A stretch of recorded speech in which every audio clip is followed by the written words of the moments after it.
Assalamualaikum warahmatullahi wabarakatuh. Saya Benny Sofyan, saya kembali berbicara meraih impian. Tahukah kamu salah satu hal yang menghambat kita meraih impian adalah mudah tersinggung, atau anak milenial bilang gampang baperan. Yap, dalam kehidupan kita di masyarakat dengan kondisi bangsa kita yang begitu heterogen dan berwarna-warni ini, begitu banyak suku bangsa yang tinggal di negara besar bernama Indonesia ini, maka kita benar-benar harus menghindari sebuah watak atau sifat yang akan menghambat langkah-langkah kita mewujudkan impian. Sifat ini benar-benar akan menghambat langkah kita karena ketika kita baper, maka seluruh pembuluh darah pada tubuh kita tiba-tiba menyempit dan badan kita terasa pegal-pegal padahal kita tidak sedang berolahraga. Karena pada dasarnya apa yang terjadi pada pikiran kita sangat mempengaruhi kondisi fisik badan kita. Bayangkan betapa repotnya jika kita mudah baper. Jika warna kulit kita agak gelap, ketika kita mendengar orang lain berbicara warna hitam sambil berbisik-bisik, maka pikiran kita terganggu. Perasaan kita jadi kacau. Padahal orang itu tidak sedang membicarakan warna kulit kita. Mungkin ia sedang membicarakan tentang warna rambut atau bahkan warna papan tulis. Nah, jika warna kulit kita putih, ketika mendengar orang bergumam menyebutkan warna pucat, kita langsung merasa bahwa ada yang salah dengan diri kita. Kita jadi merasa tidak nyaman dan bersedih hati, padahal mereka tidak memikirkan kita sama sekali. Sifat baperan atau mudah tersinggung sangat mengganggu perjalanan hidup kita. Nah, setelah ini, ayolah, jika kamu orang yang mudah baper, kamu harus berusaha keras untuk menyingkirkan sifat-sifat itu.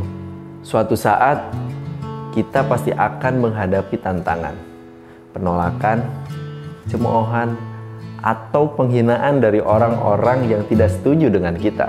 Ingatlah bahwa kita tidak akan merasa sakit hati dengan hal-hal tersebut karena pada dasarnya itu semua hanya ada dalam pikiran kita. Bahkan jika ada seseorang yang memang benar-benar menghina atau mengejek kita, maka ingatlah, orang yang menghina tidak lebih baik dari orang yang dihina.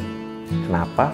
Karena orang yang dengan bibirnya dapat mengeluarkan kata-kata hinaan pada dasarnya telah mengotori mulutnya sendiri. Kalimat kotor hanya dapat keluar dari hati yang kotor. Dan jika kita memiliki hati yang bersih, maka kalimat-kalimat kotor tidak akan mampu masuk ke sanubari kita. Karena kita punya suatu sistem penyaring yang disebut iman. Dan ketahuilah bahwa semua orang sukses tidak pernah memikirkan hinaan atau cacian sebagai penghambat langkahnya dalam mencapai tujuan. Orang besar tidak merasa sakit dipukul oleh orang kecil. Cobalah lihat, ketika seorang anak kecil merengek-rengek karena tidak dibelikan mainan, dan ia menangis di pelukan ibunya sambil memukul-mukul bahu ibunya. Apakah sang ibu merasa sakit hati? Tentu tidak. Ibu yang normal dengan penuh kasih sayang membelai anaknya dan menenangkannya. Begitu juga jika ada orang yang mau menyakiti kita dengan ejekan atau hinaan kepada kita. Ingatlah, hanya orang kecil yang suka menghina orang. Hanya orang kecil yang suka mengejek dan merendahkan orang. Pikirkan bahwa kita orang besar dan dia orang kecil. Maka kita tidak akan merasa sakit hati dan bahkan kita akan menemukan hikmah dari kalimat-kalimat tersebut. Pada dasarnya, ejekan adalah vitamin bagi orang-orang yang sukses. Tidak ada orang sukses yang tidak menerima ejekan selama dia berusaha mewujudkan impian-impiannya.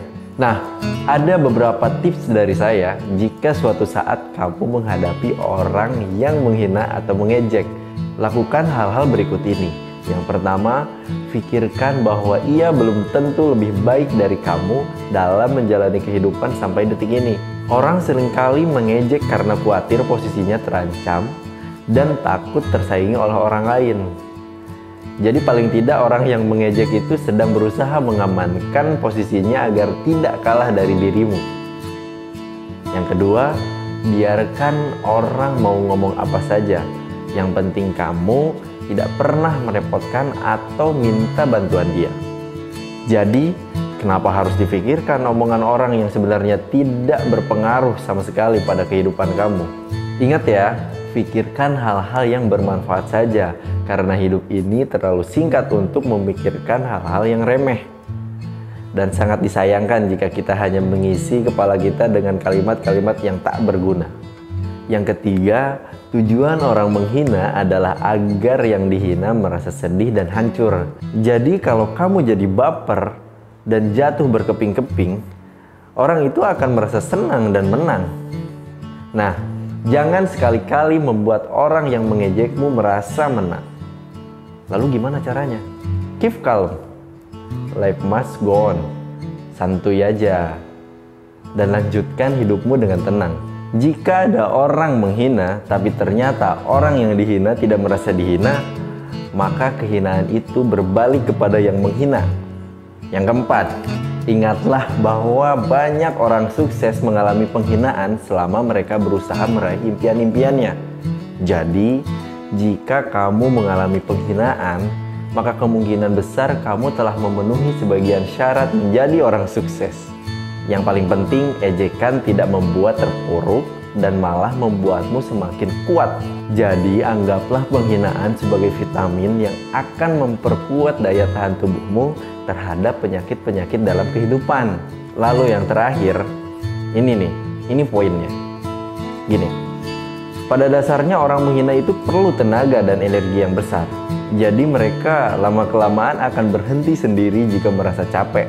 Tidak ada hinaan yang berlangsung terus-menerus seumur hidup, kecuali kita mengizinkannya. Tidak ada kesedihan yang terus terjadi pada siapapun, kecuali orang itu memang mau larut di dalamnya. Nah, pada akhirnya, kunci menghadapi segala macam perkataan orang yang tidak baik adalah dengan mengubahnya menjadi pemacu semangat kita mencapai impian. Semua orang yang menghina langkah-langkah perjalanan orang sukses, hampir semuanya akan mengalami penyesalan dan bahkan merasa malu dengan hal itu. Dalam menuju keberhasilan, penuh dengan rintangan dan hambatan.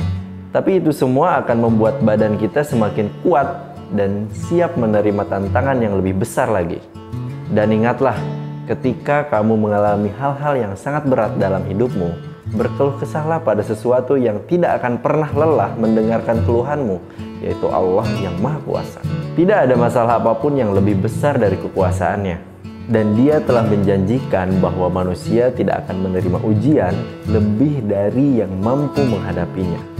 Nah, meskipun demikian, terkadang dalam kehidupan memang suka ada orang yang keterlaluan, yang tindakannya melampaui batas dan telah menyakiti hati kita sedemikian rupa, sehingga begitu kuat keinginan untuk membalas perbuatannya. Begitu besar godaan untuk membalas dendam. Lalu perlukah kita membalas dendam? Jawabannya adalah tidak perlu. Ingatlah bahwa membalas perbuatan jahat orang dengan kejahatan yang sama pada dasarnya akan membuat kita sendiri menjadi orang yang jahat. Ingatlah kalimat yang luar biasa dari ilmuwan termasyhur Albert Einstein. Orang lemah balas dendam, orang kuat memaafkan, orang pintar mengabaikan. Jadi pilihlah dua hal yang terakhir jika kamu mengalami penghinaan. Jika kamu cukup kuat, maafkan orang itu. Tapi jika kamu belum siap memaafkan, abaikan saja. Oke, jadi orang jangan baperan ya.